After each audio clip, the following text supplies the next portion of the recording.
সকালের নরম আলোয় চেনা সেই আঙিনায় আজও ভেসে আসছে তেলাওয়াতের ধ্বনি। কিন্তু কোথাও একটা বিরতি, সুরের মাঝে হঠাৎ থেমে যাওয়া। কারণ সবার কান যেন খুঁজে সেই পরিচিত সুর, যে সুর আর কোনোদিন ফিরবে না। মাত্র 12 বছরের এক কোমল প্রাণ, নাম ওমর। শুক্রবার সকালেও তেলাওয়াত করেছিল, কিন্তু কণ্ঠটা থামিয়ে দিল বহুতল ভবন থেকে ভেঙে পড়া ইটের দেয়াল। যে ছিল পরিবারের গর্ব, শিক্ষকদের প্রিয় ছাত্র, বন্ধুদের হাসির আলো। এক মুহূর্তের ভূমিকম্পে থেমে গেল সবকিছু। মুহূর্তেই নিভে গেল সেই ছোট্ট প্রাণ। ছেলের মৃত্যুর 5 ঘন্টা পর বাবাও চলে গেল না ফেরার দেশে। ওমর আমাদের সাথে আরবি করতো, তারপর আমরা ওর সাথে খেলাধুলা করতাম, ওর সাথে ঠিক ঘুমাইতাম, খাওয়া দাওয়া করতাম।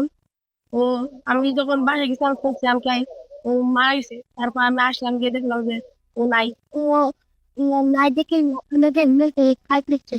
আমরা সবাই দোয়া করবো আল্লাহ তাআলা যাতে তাকে জানিয়ে দেয় উত্তম আমাদের বাড়িতে। ছেলেটা খুব ভদ্র ছিল এবং মেধাবী ছিল, এবং গত বছর আমাদের বার্ষিক পরীক্ষাতে সে মেধা তালিকায় স্থান পেয়েছিল। সেই জন্য আমরা মাসখানিকও হয়নি আমরা তাকে পুরস্কার দিয়েছিলাম। তো খুবই খারাপ লাগছে যে সে আমাদের মাঝে আজকে নেই। যখন আমার ক্লাস দেখি কোনো জায়গাটা ফাঁকা ছিল, যেখানে ক্লাস করতো জায়গাটা ফাঁকা ছিল, ক্লাসে বসে ভাবতেছিলাম যে গতকাল একদিন আগেও ওর এখানে বসে ক্লাস করছে, সে আমার এখানে লাইন অনেক ভালো মানুষ ছিল, সাথে রেগুলার অসুস্থ ছিল, পাওটা ক্লিয়ার ছিল, তারপর অনেক রেগুলার নামাজ পড়ে।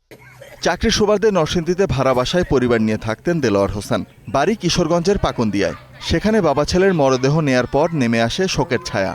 গতকালকে তার ওয়াইফ দেশে আসে, ও আসে নাই, ছেলে মেয়ে নিয়ে ছেলে নিয়ে বাসায় আসছিল।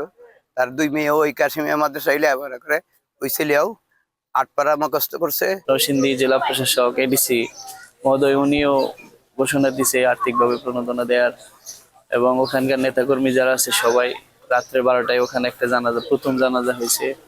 ওখানে জানাজা করার পরে আমরা এখানে নিয়ে আসছি। এই খবর শোনার সাথে সাথে পাকুন্দিয়া পৌরসভার সমস্ত লোকজন কান্না ভেঙে পড়ে, পাশাপাশি উত্তরপাড়া গ্রামে মৃত দেখার জন্য মানুষ চতুর্দিক দিয়ে ছুটে আসে।